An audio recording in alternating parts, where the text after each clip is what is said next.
ماښام په خیر خبري ساعت ته ښه راغلاست. نن دوشنبه ده د سلواغي 8 او د جنورۍ 28 نیټه. په پیل کې هم د څو مهمو خبرونو سرټکي. د سولې خبرو کې د داود خان او نجیب الله د دورو له تېروتنو په مخنیوي د ولسمشر غني ټینګار. ولسمشر غني وایي طالبان سره سوله کې باید د سردار محمد داود خان او ډاکټر نجیب الله د دورو تېروتنې تکرار نشي. ما به خاطر به تدبیر تاکید میکنیم که از تجربه زمان دکتر نجیب الله آگاهی کامل داریم. ما همه میدانیم که با او چگونه فریب داده شد. ولسمشر غني سره د زلمی خلیلزاد لیدنه. خلیلزاد ویلي د قطر په غونډه کې له طالبانو سره د افغانستان د راتلونکي نظام او د لنډمهالي حکومت په اړه خبرې نه دي شوي. که چیرته القاعده بیا هم له طالبانو سره په خپلو توافقاتو ولاړ وي، نو که طالبان له هغوی څخه غواړي چې افغانستان ته مه راځي، دا بیا شرعي صبغه لري چې هغوی باید د طالبانو د مشر امر ومني او پر ځای کړي. تیر زیږدیز کال کې د ولسي وګړو د مرګ ژوبلې شمېرې د ولسي وګړو د خوندیتوب ګروپ وایي لږ تر لږه 2000 ولسي وګړو ژوند بایللی او شاوخوا 4000 ټپیان شوي او عاملین یې د جګړې ټولې غاړې. 2615 کسان شهیدان شوي دي او 4022 کسان هم زخمیان شوي دي چې په دې کې لویه برخه ښځې او ماشومان تشکیلوي. د پکتیکا برمل ولسوالۍ کې پر خلکو د پاکستاني پیژندپاڼو ویشنه. سیمهوال وایي د ولسوالۍ په 50 سلنه خلکو د پاکستان پیژندپاڼې ویشل شوي دي.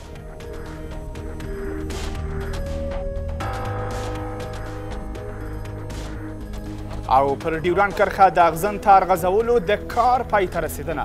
د پاکستان پوځ وایي د ډیورند کرښې اړوندو کې د اغزن تار غځولو چارې بشپړې شوي دي.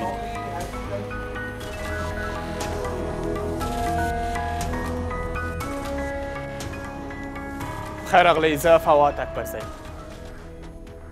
ولسمشر غني وایي طالبان سره سوله کې باید د سردار محمد داود خان او ډاکټر نجیب الله د دورو تېروتنې تکرار نشي. ولسمشر غني زیاتوي طالبان سره د سولې بهیر کې د سیمې او نړۍ په اوسني رول خبر دی او همداراز د سولې بهیر له هوکړې وروسته احتمالي ګواښونو باندې هم پوهیږي. ولسمشر غني د سولې ژر ټینګښت یاد کړی خو په تدبیر سره. ولسمشر غني دا هم ویلي چې د سولې بهیر دی د افغان وګړو په لاس کې وي ځکه چې په وینا یې د اوسنۍ جګړې قربانیان افغانان دي. په افغانستان کې د سولې د ټینګښت لپاره د نړیوالو او سیمه ییزو هڅو په لړ کې د لومړي ځل لپاره ولسمشر غني د دې بهیر پر څرنګوالي بحث کوي. نوموړی په یوه 2 دقیقې وینا کې چې د دوشنبې پر ورځ خپره شوه یوې چټکې او له تدبیر ډکې سولې ته پر رسېدو هغه هم د افغانانو په مشرۍ ټینګار کوي. ما به خاطر به تدبیر تاکید میکنیم که از تجربه زمان دکتر نجیب الله آگاهی کامل داریم. ما همه میدانیم که با او چگونه فریب داده شد. ملل متحد به وی تأمین صلح داده بود اما متاسفانه به فاجعه انجامید. ولسمشر د افغانستان په اوسني وضعیت کې د بهرنیو ځواکونو شتوالی یوه اړتیا ګڼي او همداراز وایي د سولې په بهیر کې باید د هیواد شته ارزښتونو ته بې پامي ونه شي. ارزش‌هایی وجود دارد که غیر قابل بحث است. مثلا وحدت ملی، حاکمیت ملی، تمامیت ارضی، دولت مرکزی قوی و کارا و حقوق اساسی اتباع کشور. اساسی ترین اصل برای ما اصل غیر قابل انکار و غیر قابل سازش منافع ملی کشور عزیز ما افغانستان است. د ولسمشر غني دا څرګندونې له بېلابېلو غبرګونونو سره مخامخ شوي دي. چگونگی این صلح بسیار مهم است، صلحی که منجر به تأمین ثبات و صلح دائمی شود و همین گونه نظم و امنیت مردم افغانستان که ضرورت اساسی صلح است تأمین باشه. هرگاه صلح منجر به ادامه اختشاش و مطمئنا صلح نخواهد بود. په داسې حال کې چې د ولسمشرۍ ټاکنو ترسره کېدل او د یو لنډمهالي حکومت جوړېدل هغه احتمالات دي چې ویل کېږي د سولې له بهیر سره د طالبانو په یوځای کېدو به عمل شي، خو د ولسمشر په خبرو کې دغو مسلو ته اشاره ونه شوه. پروسه صلح کاملا از اراده جناب دکتر غنی خارج است. ایجاد حکومت موقت یا برگزاری انتخابات در افغانستان این خارج از اراده جناب دکتر سبغنی هست. در این مورد بازیگرانی که در میدان افغانستان بازی میکنه تصمیم خواهد گرفت. په دې لړ کې زلمی خلیلزاد له نیویارک ټایمز سره په تازه مرکه کې له طالبانو سره د موافقې د مسودې خبره کوي چې له مخې باید طالبان یو ډول کارونه ترسره کړي. داسې کارونه چې د خلیلزاد په وینا به د ترهګرو ډلو او کسانو لخوا د افغانستان د کارولو مخنیوی وکړي. ولسمشر ماڼۍ وایي د افغان سولې لپاره د امریکا ځانګړي استازي زلمی خلیلزاد له ولسمشر غني سره لیدنه کې ویلي د قطر په غونډه کې له طالبانو سره د افغانستان د راتلونکي نظام او د لنډمهالي حکومت په اړه خبرې نه دي شوي. ولسمشر ماڼۍ زیاته کړې دي لیدنه کې ښاغلي خلیلزاد ویلي یوازینی حل لار د طالبانو او د افغانستان د حکومت د پلاوي ترمنځ خبرې دي. بل لور طالبانو ته نږدې سرچینې وایي که پر سوله سلا وشي طالبان به په افغانستان کې د القاعده شبکې د فعالیتونو پر وړاندې ودرېږي. د افغانستان سولې لپاره د امریکا ځانګړی استازی زلمی خلیلزاد په قطر کې طالبانو له استازو سره له شپږ ورځنیو خبرو وروسته کابل ته راغی او د یکشنبې په ماښام یې د دې کتنې جزئیات له ولسمشر غني سره شریک کړل. د ولسمشرۍ دفتر په اعلامیه کې راغلي ښاغلي خلیلزاد ولسمشر غني ته ویلي د قطر په ناسته کې د افغانستان د راتلونکي نظام او د لنډمهالي حکومت د جوړېدو په اړه له طالبانو سره خبرې نه دي شوي. له بلې خوا د قطر په شپږ ورځنۍ ناسته کې د دواړو لوریو ترمنځ یو اساسي بحث دا و چې د سولې له موافقې وروسته د افغانستان خاوره د نورو هیوادونو پر خلاف ونه کارول شي او طالبان د القاعدې په ګډون له ټولو ترهګرو ډلو سره اړیکې پرې کړي. خو اصلي پوښتنه دا ده القاعدې چې طالبانو له مشرتابه سره بیعت کړی شونې ده چې دا ډله د القاعدې ډلې پر وړاندې ودرېږي. که چیرته القاعده بیا هم له طالبانو سره په خپلو توافقاتو ولاړ وي نو که طالبان له هغوی څخه غواړي چې افغانستان ته مه راځي دا بیا شرعي صبغه لري چې هغوی باید د طالبانو د مشر امر ومني او پر ځای یې کړي. طالبانو ته انرژي سرچینې وایي ټولې هغه ډلې چې د حکومت او په افغانستان کې د امریکا د ګټو پر وړاندې جنګیږي له طالبانو سره د مقابلې توان نه لري او د سولې موافقې ته د رسیدو په صورت کې به د طالبانو تر واک لاندې سیمو کې د دغو ډلو فعالیتونه پای ته ورسیږي. همین طالبایی که افغان است و خود افغان بدانه یک قوت طالب میشه، یک قوت اردوی ما که قوی ترین اردوی امروز داریم. هیچ گروه دیگری تاب مقاومت آورده نمیتونه و اگر خود افغان نتونه باز زیر تاثیر پاکستان بیه یا زیر تاثیر قماندی کدام عرب دیگه بیه باز در اون صورت گروه ها باز رشد میکنه، زیاد میشه. خو پاکستان په دې باور دی چې د طالبانو سره د سولې موافقې ته رسیدل به د دې لامل شي چې د نورو ډلو پر خلاف مبارزه پراخه او دا ډلې له منځه یوړل شي. If there's a peace through political reconciliation. که د سیاسي خبرو له لارې سوله راشي د افغانستان او پاکستان په ګټه به وي ځکه که افغانستان سولې ته ورسیږي دوی به وتوانیږي چې د سیاسي او ټولنیزې پرمختیا او له افغانو پرته طالبانو د ځپلو لپاره هڅې وکړي او دا کار به له پاکستان سره هم مرسته وکړي. ټاکل شوی د افغانستان سولې لپاره د امریکا ځانګړی استازی د فبروري میاشتې په 25 نیټه یو ځل بیا په قطر کې طالبانو له استازو سره وګوري. خو د کابل یوه اصلي غوښتنه دا ده چې په دې کتنه کې د طالبانو او افغان حکومت ترمنځ د خبرو د پیلېدو زمینه برابره شي. د ولسي وګړو د خوندیتوب او عدالت غوښتنې ګروپ وایي څېړنې ښیي چې په تېر 2013 زیږدیز کال کې د جګړې له کبله شاوخوا 2000 تنه ولسي وګړو ژوند بایللی او نږدې 4000 نور ټپیان شوي دي. د عدالت غوښتنې دا ګروپ وایي د ولسي وګړو یا د مرګ ژوبله کې د جګړې ټولې غاړې ښکېل وي. د ملکي وګړو د عدالت غوښتنې او خوندیتوب ډله په 2013 کال کې د وژل شویو او ټپیانو شمیر له 6000 زیات بولي وایي ټولو ښکېلو لوریو په ملکي تلفاتو کې لاس لرلی دی. 2615 کسان شهیدان شوي دي او 4022 کسان هم زخمیان شوي دي چې په دې کې لویه برخه ښځې او ماشومان تشکیلوي.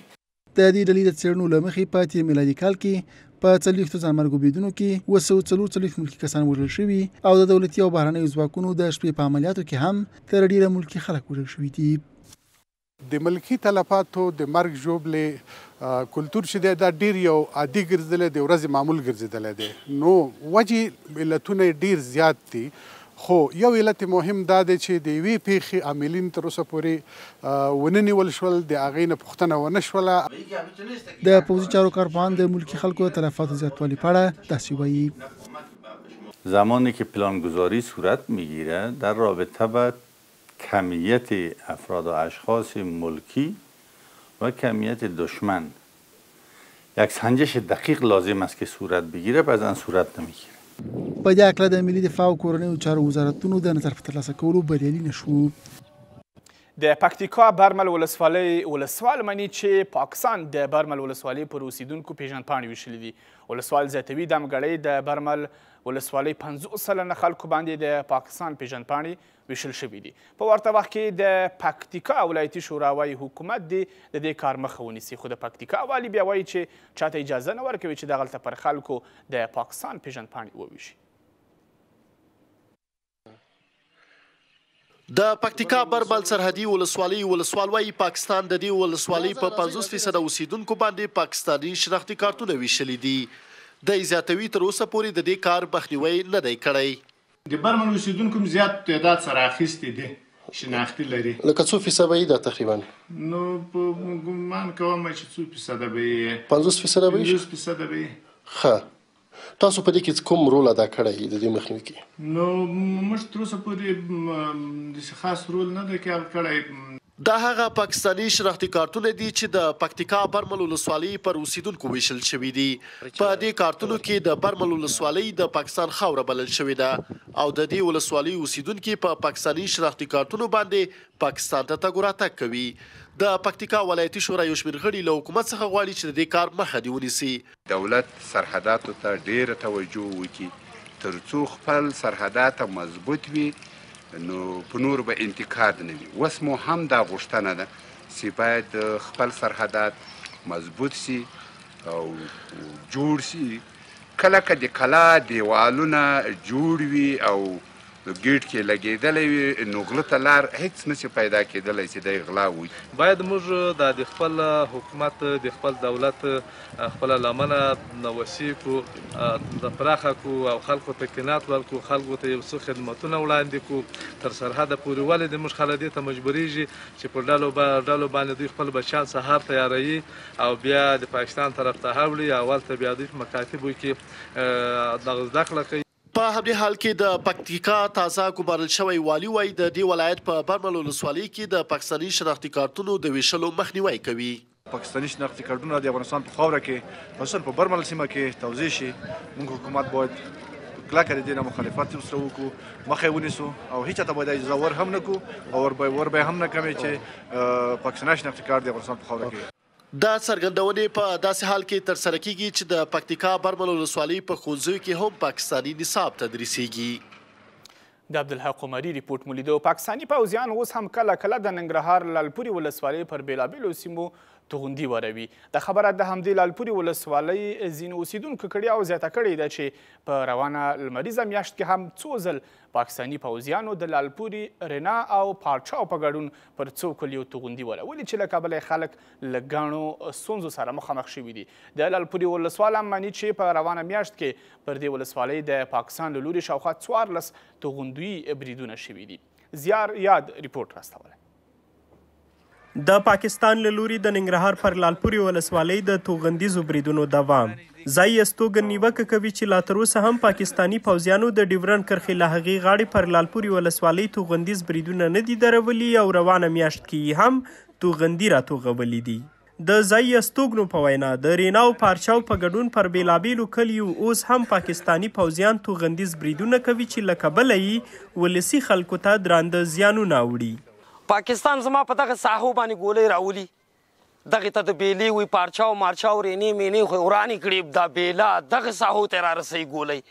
دغه درې زما دا پاکستان ولي او بس دا ټیم یې معلوم نه دی که په 10مه ورځ یې زړه وشو که په 5مه ورځ یې زړه وشو که په 20مه یې وشو. کورونه یې وران کړي دي، ویډیوګانې شته. اوس فیل خل دا بیله مولي، د بیلې نه پاس دا ځایونه مولي، هغه ځایونه مولي، داسې سورۍ پتې مینې ته یې راړئ. بیخي دومره زیات راځي چې کله کله داسې واحد له خبره راشي چې د شپې هم راورېږي د ورځې هم راورېږي.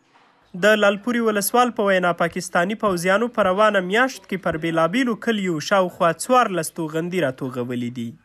تېره 2 هفتو کې هم په رینا او پارچاو باندې چې هلته فعلا د فرق کورونه نشته دی، خو په همدغې ساحو باندې که مالدار لاړ شي که همداسې څوک ښکاره شي، پاکستان هیواد توغندیز بریدونه کوي تر څو دغه ساحې ته څوک را داخل نشي.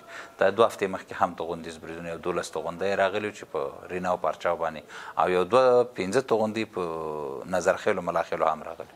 نه یوازې د ننګرهار پر لالپوري بلکې فرګوشتي ولسوالۍ هم له تیرو څو کلونو راهیسې پاکستاني پوځیان توغندیز بریدونه کوي. په تیرو 2 کلونو کې په لالپوري ولسوالۍ کې د دغو توغندیزو بریدونو له کبله 2000 کورنیو خپل کورونه هم پرېښي دي. تر لږ ځنډ وروسته د خبري ساعت دوام.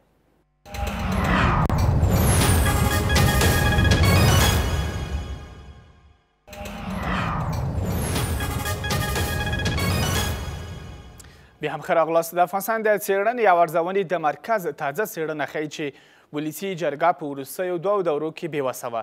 د دې څېړنې پر بنسټ ولسي جرګې د قانون پاس کېدو برخه کې د حکومت لخوا طرحه شوي قوانین تر اغیز لاندې شکل باندې تصویب کړي دي. څېړنه ښیي چې د حکومت او ولسي جرګې اړیکې ترنګلې وې او حکومت له خپلې کچې زیات ځواک درلود.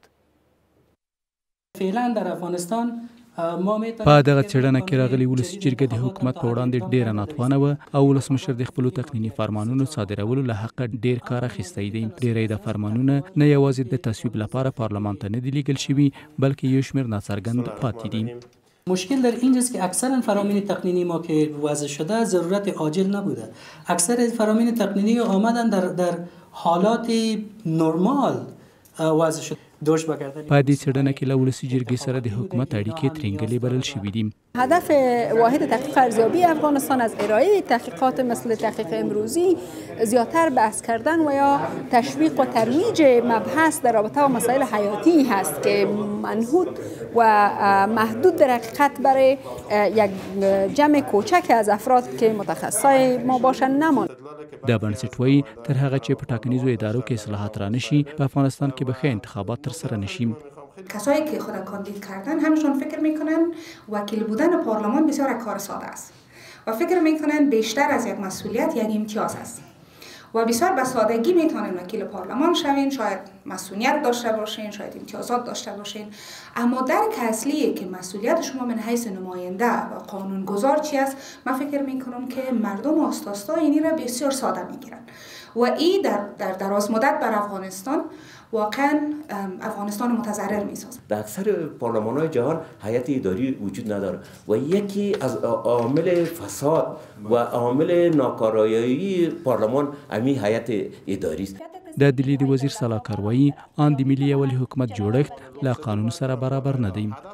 آیا مدت پارلمانی که تمدید کرد خودش به کدام صلاحیت؟ ما معذرت می‌خواهیم از اعضای محترم. این صلاحیت دارن؟ خیر قانون اساسی چیست؟ اگر قانون اساسی را من حیث یک وثیقه ملی ما نمیگم، من حیث یک وثیقه میپذیریم، چرا هر کدوم ما را نقض میکنیم؟ اینکه قوه مجریت دارای اختیارات بیش از حد بوده ما به این عقیده نیستیم. د دې څېړنې وړاندیز دا دی چې اساسي قانون باید تعدیل شي او په روښانه توګه د قانون جوړونکي بنسټ واکونه جوت شي. یو ځل بیا هم لنډه دمه کوو.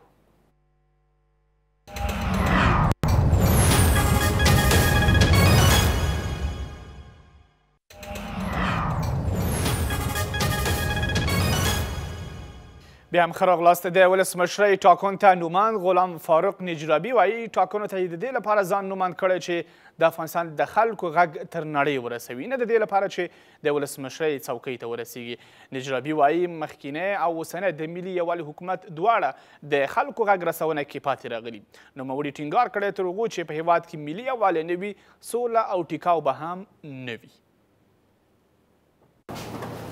د ولسمشرۍ دغه نوماند چې ډاکټر دی څه د پاسه 40 کاله عمر یې د ناروغانو په درملنه او محصلینو ته په تدریس کې تیر کړی او پیچلي عملیات یې ترسره کړي دي.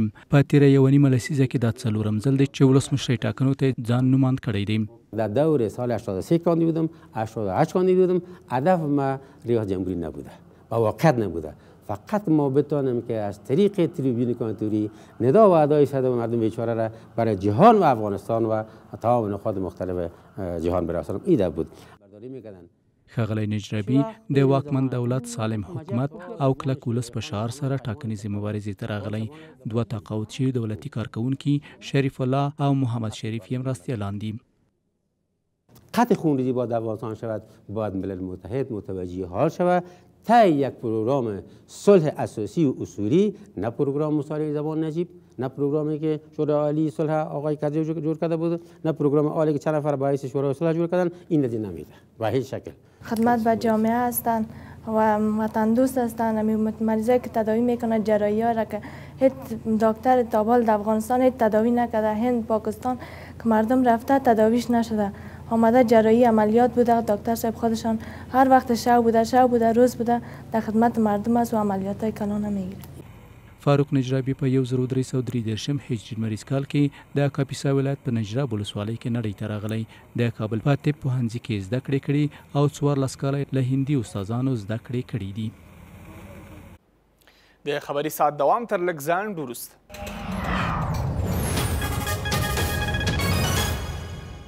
د خبري ساعت دوام د لومړي ځل لپاره ځینو ډاکټرانو او د طب محصلینو یو مرستندویه روغتیایي بنسټ جوړ کړی دی. د دې روغتیایي بنسټ غړي اړمنو ته روغتیایي خدمتونه او درمل وړیا رسوي. د دې بنسټ غړي وایي په خپلو پیسو فعالیت لري. دا ډله اړمنو کسانو ته روغتیایي خدمتونه وړاندې کوي. مشوره ورکول او د درملو ویشل د دې ډلې د ماموریت مهمه برخه ده.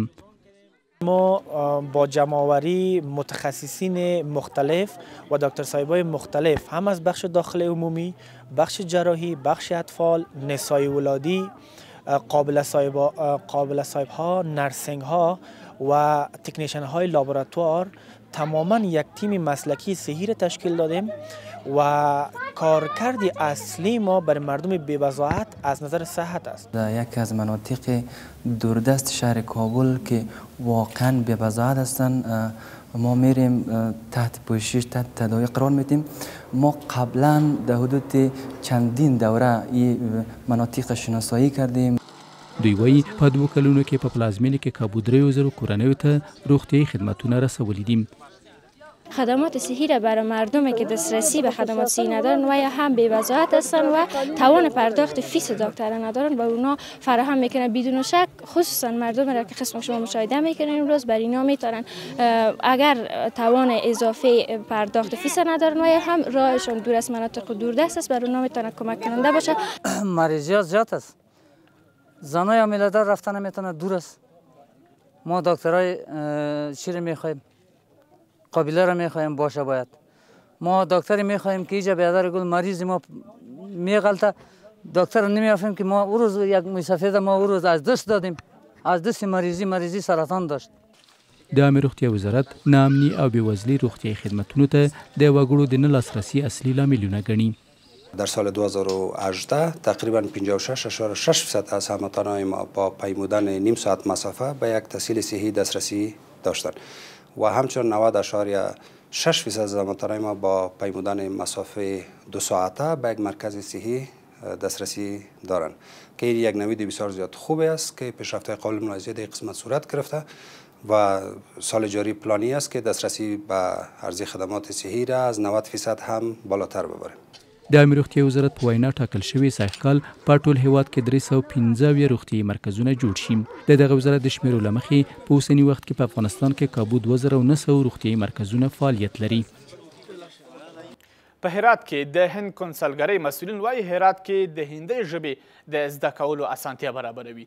وایي هند هڅه کوي افغانستان سره همکاري وکړي چې په پوهنتونونو کې د ادبیاتو څانګه کې هندۍ ژبه ورزیاته کړي. له دې سره د چارو شنونکي وایي د افغانستان او هندوستان کلتوري اړیکه پخوانۍ ده او د دواړو هیوادونو وګړي چې د یو بل ملي ژبه زده کړي اړیکې به یې لا سره نږدې شي. د هندي ژبې د نړیوالې ورځې د لمانځلو لپاره د هرات یو شمېر سیمه ییز چارواکي او د دې ولایت اوسیدونکي په نوموړي ولایت کې د هند په کنسولګرۍ کې راټول شوي دي. په هرات کې د هند د کنسولګرۍ مسؤلین وایي افغانان له هندي ژبې سره بلد دي او له همدې امله هڅه کوي د افغانستان په پوهنتونونو کې د دې ژبې د زده کړې زمینه برابره کړي. ما ټولو ته یو وړاندیز ولېږم. موږ غواړو په هر پوهنتون کې د هندي ژبې د زده کړې یوه برخه رامنځته کړو. موږ د څو کتابونو د ورکولو بهیر هم پر مخ بیایو. یوازې هندي کتابونه نه بلکې غواړو د هند په اړه کتابونه وي چې په انګلیسي، هندي یا دري ژبو وي. د هرات پوهنتون مسؤلین د دې پوهنتون د ژبې او ادبیاتو په پوهنځي کې د هندي ژبې د څانګې له جوړېدو هرکلی کوي. دوی باور لري چې پوهنتونونه د افغانستان او هند ترمنځ لرغونې کلتوري او سیاسي اړیکې لا زیاتې پراخوي او دا مسئله د دواړو هیوادونو ګډې ګټې خوندي کوي. ما میتونین از این ارتباطات عمیق به نفع کشور خود استفاده بکنین و میتونه این نزدیکی فرهنگ‌ها و تبادل فرهنگ‌ها و این دیپلماسی فرهنگی میتونه ما با منافع مشترکی که ما داریم از همدیگر برد منفعتی داشته باشیم. به یقین که پوهنتون‌ها هم میتونه در این عرصه قدمات ارزشمندی برداره. یو شمېر کارپوهان په دې باور دي چې په بیلابیلو برخو کې د کابل او ډیلي اړیکې ښې دي او د دواړو هیوادونو د وګړو لخوا د یو بل د ژبو زده کول د دوه اړخیزو اړیکو له ښه کېدو سره مرسته کوي. بسیاری از شعرای کلاسیک افغانستان به زبان فارسی یا زبان دری و زبان اردو در هر دو شعر سرودند و شعر گفتند و پیروی از تاریخ مطمئنا به نفع ما خواهد بود و در تمام برنامه‌ها چی در امور تحصیلی، در بخش‌های آموزشی، در توسعه و انکشافات آموزش زبان هندی به نفع افغان‌ها خواهد بود. هندي فلمونه او سریالونه په افغانستان کې ډېر لیدونکي لري. په هرات کې د هند کنسولګرۍ مسؤلین وایي ډېری افغانان د فلمونو او سریالونو د لیدلو له امله له هندي ژبې سره بلد شوي دي. دوی ټینګار کوي د افغانانو لخوا د هندي ژبې زده کړه هند ته د دوی د سفرونو د زیاتوالي لامل کیږي. د هیواد شمال کې د ځینو ولایتونو خلکو مزار شریف کې د پاکستان د کنسولګرۍ د تړنې په غبرګون لاریون کړی. هغوی څه کم یو ساعت د پاکستان د کنسولګرۍ ته غځېدلی سړک بند کړی او ویل یې کنسولګري دې بیرته پرانیستل شي. په مزار شریف کې د پاکستان کنسولګري پرون د وروسته له هغو وتړل شوه چې د کنسولګرۍ د مسؤلینو په وینا یوې مېرمنې غوښتل لاسي بم سره کنسولګرۍ ته ننوځي. دغه ستونزه هغه مهال رامنځته شوه چې په مزار شریف کې د پاکستان د کنسولګرۍ د مسؤلینو په وینا یوې مېرمنې غوښتل له لاسي بم سره کنسولګرۍ ته ننوځي چې له هغې وروسته کنسولګري وتړل شوه. اوس هغه یو شمېر کسان چې د ویزې غوښتنه کوي په مزار شریف کې د پاکستان د کنسولګرۍ په مخ کې راټول شوي او د هغې د بیا پرانیستلو غوښتنه کوي. ما خو مریض هستیم، مشکل داریم، میخوایم که همی ویزه دما بیته اینمی مشکلی ما است. دمیالی ویزای ما را نداده، یک هایمهای است دیگه. اینمی رقم اینیالی نقصه تجیب ماست. ما میخواستم برم مریض هستم در چیز برم در پشاور. دغه اعتراض کوونکو په مزار شریف کې د پاکستان کنسولګرۍ ته ورغلې لارې د څو ساعتونو لپاره وتړلې. دستایشان چوب بودن، راه را بند کرده بودن، اجازه ورود و مرور نمیدادن تاکسی‌ها و موترها و مردم.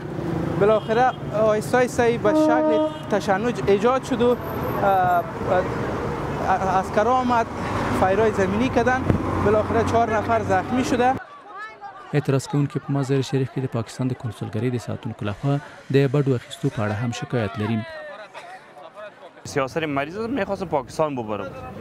باز من همو عسکر به نام وحیدالله چی هستم دن دروازه ساچ میگه چند میته که داخل بدرایی. ما گفتم چند میتم برادر؟ گفت 1000 میته داخل بدرایی. ما گفتم من به نوبت ایستاده هستم که من داخل سیاست مریض دارم که به خاطر مریض من میبرم داخل. گفت او رقم اجازه نیست برای بوس دور برو. او برادر خود نوبت مردم بالاخره 500 روپیه من گرفت. همون نفر که میشن کارم اونجا است. همون عسکری که دانی دروازه یک چاق بچگک است وحیدالله نام داره چی داره. همون اونجا 500 برش دادم بالاخره من پس داخل اعلان کرد. ډیری کسان چې د پاکستان د ویزې د اخیستو په لټه کې دي یا ناروغان دي او یا هم خپل ناروغان دغه هیواد ته د درملنې لپاره لیږدوي. د بلخ ولایت اوسیدونکی بهاودین غواړي خپله مېرمن چې د زړه ناروغي لري پاکستان ته بوځي، خو له 2 ورځې راهیسې دغه کنسولګرۍ ته د ویزې لپاره ورځي. پاسپورت گرفتم میرم صاحب پاکستان، حالا امروز اینجا آمدم صاحب تقدیر اینجا کنسولگری بند بوده. مجبور است که واجب است صاحب من که ایده مرصد رقم شوا دیگه چیز کنم بریم پاکستان دیگه چاره نشه. په دې لړ کې د بلخ د والي ویان په مزار شریف کې د پاکستان د کنسولګرۍ د بیرته پرانیستلو لپاره د هڅو خبره کوي. ما کوشش جدی داریم تا 1 روز یا 2 روز آینده این مشکل این معضل حل شود و از مجرای دیپلماتیک یعنی ریاست نمایندگی خارجه، وزارت محترم خارجه و قماندانی امنی ولایت بلخ که در قسمت تامین امنیت بیشتر و بهتره این کنسولگری حتما تصمیم خواهد گرفتن، همکاری خواهد شد و این مشکل به زودترین فرصت حل میشه. له ډیرو هڅو سره په مزار شریف کې د پاکستان د کنسولګرۍ د مسؤلینو د نظر په ترلاسه کولو بریالي نشوم. ویل کېږي د ورځې کابو 1500 تنه د ویزې د اخیستو لپاره دغه کنسولګرۍ ته ورځي. ولسمشر غنی وایي طالبان سره سوله کې باید د سردار محمد داود خان او ډاکټر نجیب الله د دورو تیروتنې تکرار نشي. ولسمشر زیاتوي طالبان سره د سولې بهیر کې د سیمې او نړۍ په اوسني رول خبر دی او دغه راز د سولې بهیر له هوکړې وروسته احتمالي ګواښونو باندې هم پوهیږي. ولسمشر غني د سولې ژر ټینګښت یاد کړی خو په تدبیر سره. ولسمشر غني دا هم ویلي چې د سولې بهیر دی د افغان وګړو په لاس کې وي ځکه چې په وینا یې د اوسنۍ جګړې اصلي قرباني افغانان دي. په دې اړه هم د بحث لپاره د پونتون استاد اسد وحیدي ته بلنه ورکړې. وحیدي صاحب ډېر ښه راغلاست پوهنتون. ډېره مننه کور ودان. که پیل دې وکړو د وروستیو حادثو ته په پام سره او په قطر کې د طالب او امریکایي استازو د شپږ ورځې لیدون ته پام سره ولسمشر غني تازه د نن یو پیغام کې ویل دي چې د سولې په خبرو کې د سردار داود خان او ډاکټر نجیب الله د دورو تېروتنې نه تکرارېږي. ستاسې باور څه دی چې اندېښنه له څه ده د ولسمشر؟ بسم الله الرحمن الرحیم. سلام تاسو ته د ټلویزیون درنو کتونکو ته. زه فکر کوم څه ډول چې موږ او تاسو د دې خبرو نه دقیق معلومات نه لرو دغسې ولسمشر هم دقیق معلومات نه لري چې څه تېرېږي. له شک پرته دته دقیق معلومات نه ورکول کېږي. څه لوبه روانه ده، څه معامله روانه ده، د طالبانو او امریکایي استازو ترمنځ په قطر کې څه تېرېږي، د پاکستان او امریکې ترمنځ څه معامله روانه ده، په څه شي باندې توافقات کېږي، پاکستان همکاري کوي له امریکې سره، د څه په بدل کې د همکاري کوي، آیا افغانستان کې هم پاکستان ته څه ورکول کېږي، څه معامله روانه ده. دا هغه مسایل دي چې نه موږ په اړه ډېر زیات جزئیات لرو او نه هم ولسمشر دواړه یې له رسنیو اورو. موږ هم له رسنیو اورو، ولسمشر هم له رسنیو اوري. تشویش ورسره پیدا شوی دی چې تېرې تجربې تکرار اوس مسله هم دا ده چې تېرې تجربې تکرار نشي. دا ښه حالت دی یا ښه خبره ده. مګر راځئ په دې بحث وکړو چې ولې دا مسایل په روښانه واضح ټکو ونه ویل شي. ولسمشر په خپل نننیو خبرو کې وویل چې دا څه چې روان دي دا د افغانستان د حکومت تر چتر لاندې روان دي. جمله یې کټ مټ رانقلوم. هغه وایي د امریکا د سولې کوښښونه یا د امریکا د سولې هڅې د افغانستان د حکومت د سولې د پروګرام برخه ده. په داسې حال کې چې دا واقعیت نه لري. د ده د خبرو معنا دا ده چې ګواکې خلیلزاد هم د افغانستان د حکومت استازی دی. یا څه چې خلیلزاد مخکې وړي دا د افغانستان اجنډا ده، نه د امریکې اجنډا. او دوی پوره خبر دي. دوی پوره خبر دي. وایي چې په جمله یې بیخي همداسې ده چې دا د افغانستان د حکومت تر چتر لاندې دي او د امریکا هلې ځلې چې دي دا د افغانستان د حکومت برخه ده. یعنې معنا دا چې زموږ حکومت په دومره لوړه برخه کې دی چې امریکایان هم د دوی تګلارو برنامې مخکې وړي. په داسې حال کې چې دا واقعیت نه دی، ولې خلکو ته رښتیا نه وایو؟ ولې ولسمشر خلکو ته نه وایي چې څه چې روان دي نه یوازې ده چې زه خبر نه یم یا موږ ته دقیق معلومات نه دي راغلي، بلکې په روانو هڅو زما اندېښنه ده. یا څه چې کوي زه په دې اړه اندېښمن یم، یا څه چې کوي په دې کې موږ نه یو، د افغانستان حکومت پکې نشته. تر دې حیرانونکې خو دا چې یعنې ما ته عجیبه وه. ولسمشر وایي د هغې طرحې پر اساس چې ما تیر کال یا په حمل میاشت کې امریکایانو ته ورکړه چې ځینې هیوادونه باید منزوي شي، هغه منزوي کېږي، نتیجه یې موږ وینو. اوس زه حیران یم چې دی د کومې انزوا خبره کوي. ظاهرا اشاره یې پاکستان ته وه. پاکستان ته 3 میلیارده ډالر امارات ورکړل، 6 میلیارده ډالر سعودي ورکړل، اوس امریکایان هم پیسې ورکوي. د دې ترڅنګ د سولې په مسله هم معامله وشوه. ستاسې برداشت دی چې برعکس هغوی ښه روان دي؟ یعنې کله چې سعودي امارات د امریکا په غوښتنه یا د امریکا په فشار پیسې ورکوي، کله چې امریکا خپله معامله کوي ورسره، کله چې امریکایان له پاکستان نه خوښ دي ډیل ورسره کوي، کومه انزوا موږ یادوو؟ که انزوا دې ته وایي ولسمشر نه هیله دا ده چې موږ هم دغسې منزوي کړي چې دغسې پیسې راته راشي، دغسې معاملې وکړو. د دې په ځای چې خلکو ته واقعیت ووایو چې څه روان دي، واقعیت دا دی چې د سولې معامله کې پاکستان عمیق دخیل دی. د پاکستان پوځ پکې دخیل دی، آی اس آی پکې دخیل دی، د آی اس آی مشر دی ابوظبي په غونډه کې ناست و. د قطر په مسله کې هم تاسو د پاکستاني چارواکو خبرې واورېد، هغوی وایي چې موږ ډېره مرسته کړې ده. بلې موږ اسانه کړه، سخت مسایل موږ اسانه کړل. حتی یو وزیر نن دا خبرې کړي چې امریکایان بیرته باید موږ ته امتیاز راکړي. هیله من یو چې امریکایان بیرته موږ ته امتیاز راکړي. اخو امریکایان له پاکستانیانو نه خوشحاله دي. معنا چې د پاکستان او امریکایانو معامله جوړه ده. په دې خبرو کې چې څوک منزوي دی هغه موږ یو. په دې خبرو کې چې څوک منزوي دی هغه د افغانستان حکومت دی. په دې خبرو کې چې څوک منزوي دی هغه ولسمشر دی. ولې خلکو ته رښتیا نه وایو؟ که موږ رښتیا غواړو چې د نجیب معامله تکرار نشي، که موږ غواړو رښتیا چې پخوانۍ ترخې تجربې تکرار نه شي، که موږ غواړو چې رښتیا پردي حل بیرونی حل په موږ ونه تپل شي، ولې راشو خلکو ته دروغ ووایو؟ ولې راشو خلکو ته رښتیا ونه وایو؟ څه ستونزه ده په دې کې؟ اوس یو سوال پیدا کېږي وایدي صاحب چې اوس دا رښتیا د افغانستان حکومت ته نه ویل کېږي که ویل شوي دوی پټوي؟ زه فکر نه کوم چې دوی ته د معلومات وي، یعنې زه دا نه وایم چې دوی پوهېږي دوی پټوي. دا خو ډېر بحرانوونکی حالت دی چې غټه مسله روانه وي د افغانستان حکومت. له شک پرته یعنې زه تا ته دا وایم چې یو خو دا دی چې حکومت معلومات ولري ونه وایي خلکو ته. صحیح ده؟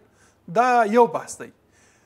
ښایي حکومت بیا په دې کې پټ څه ولري. تاسې څنګه ډاډه یاست چې دا معلومات دوی ته نه ورکول کېږي؟ زه د حکومت د ځینو مشرانو سره وخت ناوخت کینم، تاسو ته به حیرانونکي وي چې کله هغه ستانه پوښتنه کوي چې څه روان دي معلوماتو په اړه، چې ورته وایي دوی ته حیرانونکي وي.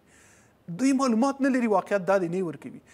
زه چې څومره د قطر د جزئیاتو په اړه پوهېدم، حکومت کې مې ځینو کسانو څه چکول قطعا هغوی معلومات نه درلوده دغه شی چې څه روان و. اوس هم څه چې ولسمشر ته وویل شول د خلیلزاد له اړخه، البته په اعلامیه کې چې څه راوتلي او څه چې په قطر کې بحث شوی دا ډېر زیات تفاوت لري. زما چې څومره معلومات دي چې په قطر کې کوم بحثونه شوي له هغه څه سره چې د هر په اعلامیه کې دي چې وایي چې ولسمشر ته خلیلزاد دغه مسایل یاد کړل، ډېر ښکاره توپیر لري. یو شی چې په دې اعلامیه کې ډېر تاکید پرې شوی چې د لنډمهالي حکومت په اړه اصلا هلته خبرې نه دي شوي، او ځینې معلومات چې موږ ته راغلي ممکن هلته خبرې شوي وي د لنډمهالي حکومت، همداشان د افغانستان د بهرنیو ځواکونو وتل په دې باندې. هغسې نن ولسمشر وویل چې افغانان بهرنیان نه غواړي په افغانستان کې، او د افغانستان د حکومت د یو پلان له مخې دا شمېر به بیخي صفر شي. یعنې ښکاري داسې چې هغه د بهرنیانو د وتلو مهالویش هم د ولسمشر ورکوي. مسله هم ده د حکومت د پلان نه مخې، یعنې معنا د بهرنیو وتلو ته حکومت پلان لري. کوم پلان؟ چیرته دی؟ څه شی شته پکې؟ څه ډول باید ووځي؟ په داسې د په ځای چې ووایي چې د سولې د یو پلان پر اساس، د دې په اساس چې وایي چې د سولې د یو توافق پر اساس باید بهرنیان ووځي، راځي وایي د حکومت د پلان پر اساس. حکومت خو کوم پلان نه لري د بهرنیو ځواکونو د وتلو لپاره. نو ولې زه دا وایم چې د حکومت مجبوریت څه دی؟ ولې غواړي رښتیا ونه وایي خلکو ته؟ رښتیا که دوی خلکو ته رښتیا ووایي، خلک فشار راوړلی شي. موږ د نجیب تجربه او نورې تجربې پر موږ نشي تکرارېدلی. که موږ رښتیا که ولسمشر دې ته ژمن وي چې په افغانستان کې هغه تجربې تکرار نه شي، خو طریقه یې ده د خلکو ته رښتیا ووایه. خلکو ته ووایي چې زه معلومات نه لرم، خلکو ته ووایي چې زه په دې پروسه کې نه یم، خلکو ته ووایي چې په دې پروسه کې پاکستان داخل دی، موږ پکې نه یو، چې خلک پوه شي او خلک فشار راوړي او بالاخره پروسه سم لوري ته لاړ شي. ډېره مننه ویدي صاحب، بحث په سره ټول کړو. تاسې هغه چې تاسې ویل ستاسې په باور چې افغانستان منځوي شوی د سولې خبرو کې، اوس څه وشي چې د منځوي حالت نه راوځي او مستقیما طالبان له دوی سره کښېني؟ لکه څه هم هغه معلومات چې موږ ته رارسېدلي وایي طالبان نه غواړي چې د افغانستان دولت سره کښېني. اصلا دا زه دا نه وایم، یعنې دا سخته ده چې طالبان به حاضر شي چې له حکومت سره کښېني، مګر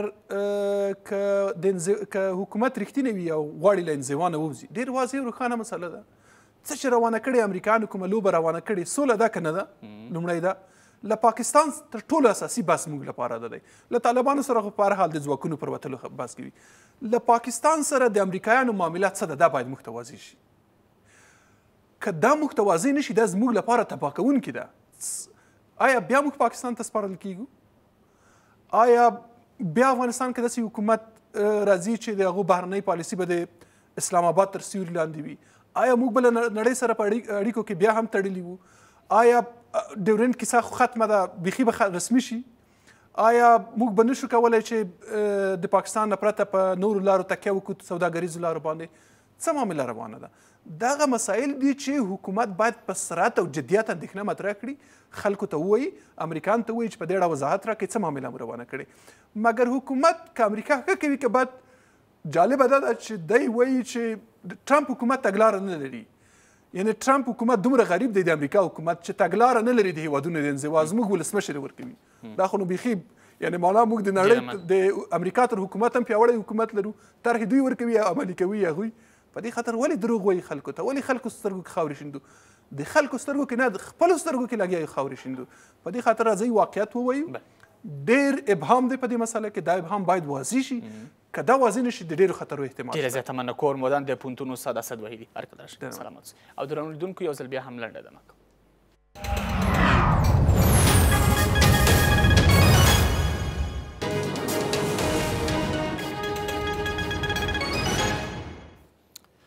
بیا هم ښه راغلاست. اوس هم له نړۍ د پاکستان پوځ وایي د ډیورنډ کرښې اړوندو کې د اغزن تارغځولو چارې بشپړې شوي دي. د پاکستان د پوځ وایاند وایي شمالي وزیرستان کې 95 سلنه بېځایه شوي بیرته خپلو مینو ته ستانه شوي دي چې د پاکستان د پوځ د عملیاتو له کبله یې خپلې مینې پرېښې وي. شمالي وزیرستان چې د ترهګرو په ټنځای یادیږي، د پاکستان پوځ وایي چې اوس دغلته د سیمه د ترهګرو له شتونه پاکه شوې ده.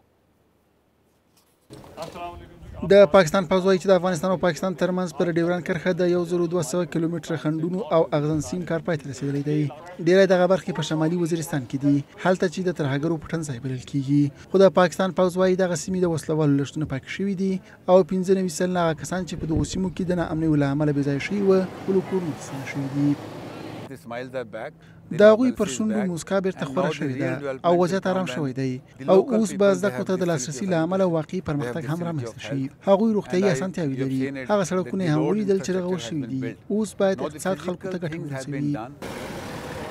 د شمالي وزیرستان په اصلي ښار میرانشاه کې هم یو شمېر خلک د امنیتي وضعیت د ښه کېدو خبره کوي. دا ځای ډېر خطرناک و، وضعیت ډېر بد و، خو اوس بیرته سوله راغلې ده. موږ ښه کاروبار لرو چې د تیر په څیر بد نه دی. شمالي وزیرستان په 2012 او 2014 میلادي کلونو کې د ډیورنډ کرښې په اوږدو کې تر ټولو خطرناکه سیمه وه او اروپا کې ډلې پکې فعالې وې. خو اوس د پاکستان پوځ وایي چې د هغوی په عملیاتو سره ډیری دغه جنګیالي افغانستان ته راغلي دي. د استرالیا په نیو ساوث ویلز ایالت کې د اوبو ګرمۍ له کبله په سلګونه کبان مړه شوي دي. د نیو ساوث ویلز د اوبو وزیر خبرداری ورکړې که وضعیت دغسې دوام وکړي نو نور کبان به هم مړه شي. د وینزویلا ولسمشر نیکولاس مادورو وایي د هیواد ته د امریکا او اروپا ګواښ یوه تېروتنه ده. مادورو خبرداری ورکړی چې د ګواښونو پر وړاندې به درېږي.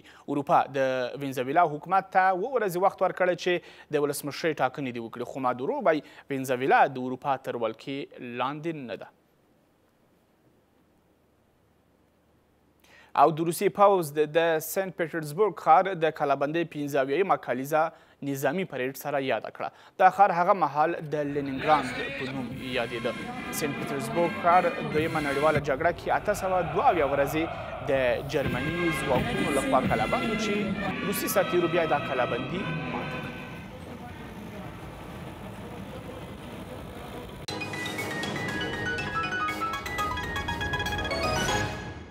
اوس هم د اقتصاد او بیارغونې برخه د کلیو پراختیا او بیارغونې وزارت وایي د هرات په 19 نورو ولسوالیو کې به هم د کلیوالي پراختیا پروګرام پلی کړي. د کلیوالي پراختیا پروګرام مسؤلین وایي د پروګرام موخه دا ده چې د میرمنو او کلیوالو خلکو اقتصاد وغوړېږي. مسؤلین یې وایي چې د همګړۍ دا پروګرام د هرات په 4 ولسوالیو کې شته. د هرات د 4 ولسوالیو یو شمېر ښځې او سړي دلته راټول شوي دي څو د کلیوالي اقتصاد د پروګرام برخمن شي. د دغه پروګرام په اړه کې په کلیو کې د اقتصادي ظرفیتونو د لوړېدو، د بېوزلۍ د کمېدو او د کلیوالو په تیره بیا د دغو سیمو د میرمنو لپاره د پایدونکي کار لاره هوارېږي. کلیوالې میرمنې دغه پروګرام له لارې او د هرات ولایت د کلیو د بیارغونې او پراختیا وزارت په مرسته کولی شي خپل کوچني کارونه پر مخ یوسي او له دې لارې خپلو کورنیو ته عاید ترلاسه کړي.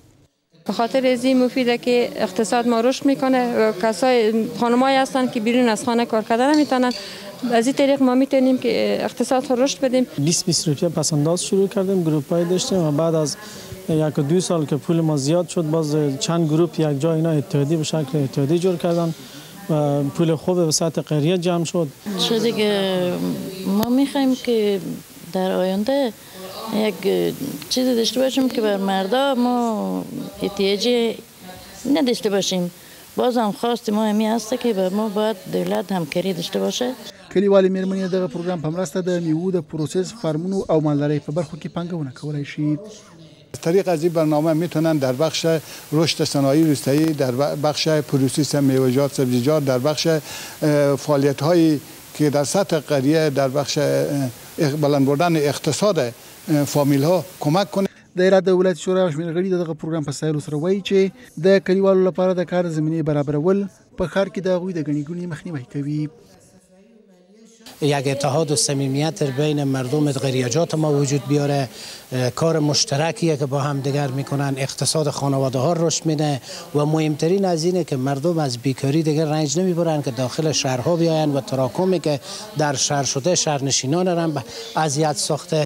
د کلیوالي اقتصاد د پراختیا پروګرام د 15 میلیون ډالرو په ارزښت نړیوال بانک له لوري تمویلېږي او ټاکل شوې ده چې په نږدې راتلونکي کې د ګذرې انجیل کوشګرو باڅنګي او کروخ پر ولسوالیو سربیره د هرات په نورو ولسوالیو کې هم عملي شي. 400 تنه میرمنو ته داسې روزنه ورکړل شوې چې دولتي ادارو کې کار کولی شي. دا کار حکومت کې د میرمنو پروګرام په اډانه کې شوی. د دې پروګرام مسؤلین وایي هڅه کوي د 2020 کال د اپریل تر میاشتې له هغو 3900 تنه میرمنو له منځه 2200 دولتي یا خصوصي ادارو کې په کار وګمارل شي چې له همدې پروګرامه فارغ شوي دي. په ورته وخت کې هغه میرمنې چې له دې پروګرامه فارغ شوي دي دولتي او خصوصي ادارو کې د کار نه پیدا کولو له کبله اندېښمنې دي. دغه میرمنې د کار د زده کولو د یوې کلنۍ دورې په بشپړولو سره چې د ملکي خدمتونو 6 میاشتنۍ زده کړې، د مشرۍ 3 میاشتنۍ زده کړې او په دولتي ادارو کې 3 میاشتنۍ عملي زده کړې پکې شاملې دي. اوس دولتي ادارو ته د کار کولو لپاره ورپېژندل کېږي. زموږ پروګرام به د 5 کلونو لپاره د 2020 کال تر اپریل میاشتې پورې دوام ولري او موږ باور لرو چې د دغه پروګرام تر پای ته رسیدو به 2200 هغه میرمنې چې د کار زده کړه کوي دولتي ادارو ته د کار پیدا کولو لپاره ورپېژندل شي او یا به د هغوی لپاره کار موندنه وکړو. بستایی که در ادارات مختلف بر رقابت گذاشته میشن اینجا رقابت میکنن که باز ما برنامه‌های آمادگی هم برشان داریم که چی رقم بتانن که در امتحان حمایوی و در انترویوها آمادگی کامل داشته باشن تا امرای سایر کاندیدا رقابت کنن. او یو شمېر هغه میرمنې چې له دغه پروګرام برخمنې شوي دي په دولتي او خصوصي ادارو کې د کار پیدا کولو ته هیله مند دي. تر اوسه دومره ښه مسؤلیت نه درلود موږ لپاره. ډېر نجونې لپاره چې همدې بخش نه فارغ شوي دي رسمي دندې لاسته نه دي راوړي. کلا که از همین کارهای دولتی روی واسطه شده دیگه بر مردم غریب دیگه زیاد دسترسی پیدا نمیشه این کار. ښځې په حکومت کې د پروموټ له 4 پروګرامونو یو هغه دی چې د ښځو د اقتصادي پیاوړتیا، د ښځو د وړتیاوو د لوړولو او پرمختګ په موخه په حکومتي ادارو کې پیل شوی دی. دا پروګرام په افغانستان کې د امریکا د پراختیایي ادارې له لوري تمویلېږي.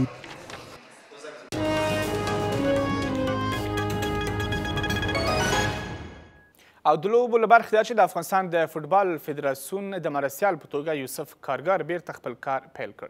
د ځنډه د لوی څارنوالۍ لخوا ځنډول شوې وه دنده یې البته. اوس جزئیات یې په دې ریپورټ کې. د فوټبال فدراسیون تخنیکي مرستیال یوسف کارګر د څارنوالۍ له لوري د نوموړي د دندې د ځنډېدو له پای ته رسېدو وروسته د هېواد فوټبال فدراسیون کې تخنیکي مرستیال په توګه خپله دنده بیرته پیل کړه. منوال کار فدراسیون فوتبال مطابق همو برنامه‌هایی که و سیستم‌هایی که تمام کمیته داشتن مطابق همو برنامه‌های ما پیش میره. بخیر دوباره تمریناتشان آغاز میشه. تیمایی که در اولویت اول قرار دارن سفر دارن اونا را بخیر به زودترین فرصت امروز همش بررسی میشه. ریاست عمومی تربیت بدنی و سپورت و کمیته ملی المپیک افغانستان مصمم است که تمامی فدراسیون‌های خود در چوکات قانون و در چوکات توانمندی‌هایی که از نگاه مالی و اقتصادی دارد در هر وقت و هر زمانش کمک خواهد کرد. اخو لوبغاړي دغه فدراسیون د مرستیال د کار پر بیرته پیلېدو خوښ دي او وایي چې په 2019 کال کې مهمې سیالۍ په مخ کې لري.